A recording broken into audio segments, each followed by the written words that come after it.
profecia predisse que a maioria do mundo aceitará a marca da besta.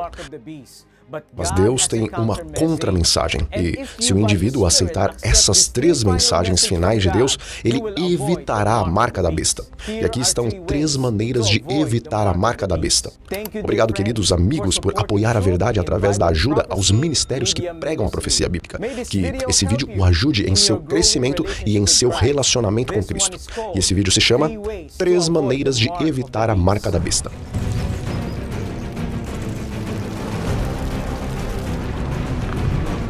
A verdade na profecia bíblica apresenta a marca da besta e o selo de Deus. 3 maneiras de evitar a marca da besta. Deus tem uma advertência final a este mundo moribundo, e seu propósito é advertir sobre o esforço final de Satanás para enganar o mundo e seduzir o povo de Deus em uma falsa forma de adoração. Apocalipse 14 fala sobre a resposta de Deus às atividades enganosas de Satanás, pregando o Evangelho, o qual chama as pessoas em todo o mundo a saírem de Babilônia e adorarem a Ele como o único Deus verdadeiro. A pregação do Evangelho do tempo do fim dividirá o mundo em 2 campos. Aqueles que respondem e adoram a Deus e aqueles que rejeitam essa mensagem e se colocam ao lado dos 3 poderes satânicos. Mateus 24, versículo 17 disse: "Mas como nos dias de Noé, assim será na vinda do Filho do Homem." Os dias de Noé têm chegado, mas Deus nunca destrói uma civilização sem uma advertência. Deus tem uma mensagem final para o mundo e a grande comitiva escatológica vem com uma mensagem especial para entregar ao mundo, representada assim por 3 anjos que estão voando no meio do céu, tendo uma mensagem especial para os habitantes da terra. O primeiro passo para evitar a marca da besta: temer a Deus, lhe dar glória e adorá-lo. A primeira mensagem de Deus em Apocalipse 14, 6 e 7 diz: "Vi voar no meio do céu outro anjo que tinha o evangelho eterno para pregar aos moradores da terra e a toda nação, tribo, língua e povo, dizendo em grande voz: tema a Deus e lhe dê glória, porque a hora do seu juízo chegou. E adore aquele que fez o céu e a terra e o mar e as fontes das águas." O primeiro anjo está voando com um evangelho eterno para proclamar a cada pessoa na terra. O evangelho é uma boa notícia que fala sobre Deus salvando a humanidade. Pergunta: como tememos a Deus? O povo de Deus do tempo do fim são aqueles que temem a Deus. E lendo Apocalipse 11, verso 18, vemos que temer a Deus na Bíblia significa levá-lo a sério e reconhecer quem Ele é. E isso implica respeito e reverência por Deus. Temer a Deus sempre resulta em fazer aquilo que é correto. E aqueles que temem a Deus guardam os seus mandamentos. Eclesiastes 12, 13 diz: "O fim de tudo que se tem ouvido é: tema a Deus e guarde os seus mandamentos, porque esse é o dever de todo homem." Como damos glórias a Deus? A pessoa que teme a Deus vive uma vida glorificando a Deus. Os humanos glorificam a Deus quando eles guardam os seus mandamentos.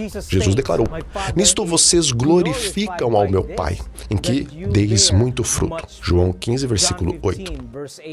Em Apocalipse, o povo de Deus, no tempo do fim, se caracteriza por sua estreita relação com Jesus Cristo e por guardar os seus mandamentos. Apocalipse 12, versículo 17.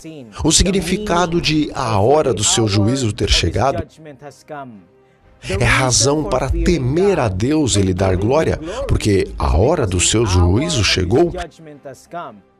E isso faz um eco com as palavras de Salomão: tema Deus e guarde os seus mandamentos, porque Deus trará toda a obra a juízo, juntamente com todas as coisas encobertas, sejam boas ou sejam más. Paulo afirma que todos teremos que comparecer diante do tribunal de Cristo para sermos recompensados pelo que fizemos. 2 Coríntios 5, versículo 10.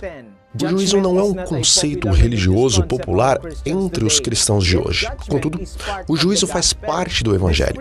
E esse juízo, que antecede o advento, tem lugar ao mesmo tempo em que se prega o Evangelho do tempo do fim, quando se realizará a pregação do Evangelho e se concluirá o juízo prévio ao advento, onde haverá a separação final entre os salvos e os perdidos.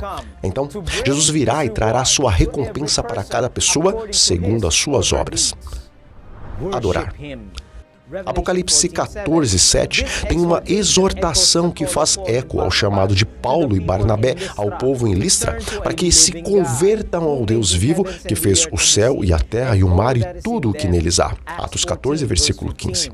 A adoração está no centro do conflito final entre Cristo e Satanás. No tempo do fim, as pessoas no mundo caem em dois grupos: aqueles que temerão a Deus e lhe adorarão, e aqueles que adorarão a besta e o anticristo. Uma linha clara se traça entre os dois grupos, e é importante ter em conta que a prova final não é uma negação da adoração, mas sim uma negação de quem deve ser adorado. A adoração verdadeira na Bíblia está associada com o dia correto para adorar, e o dia santo é o sábado, o qual Deus abençoou e santificou na criação. Depois de aceitar o primeiro passo, segue o segundo passo para evitar a marca da besta: sair de Babilônia e das suas filhas, porque elas estão caídas. Jesus disse na segunda parte da última mensagem de Deus que não é possível aceitar a segunda mensagem se não for aceito a primeira, pois essas duas estão fortemente conectadas. Enquanto a primeira mensagem chama todos a adorarem a Deus, o Criador, a segunda mensagem anuncia a queda de Babilônia, a Grande. A simbologia de Babilônia em Apocalipse tem suas raízes na Babilônia histórica, como sendo o poder que se opõe a Deus e que oprime as pessoas. E a primeira Babilônia na Bíblia se caracteriza por sua arrogância e por sua religião que se opõe a Deus. Isaías 14, 12 a 15. Igual a Satanás, Babilônia expressou o seu intento de ser igual a Deus. E Babilônia, a Grande, faz eco à jactância do rei Nabucodonosor. Daniel 4, verso 30.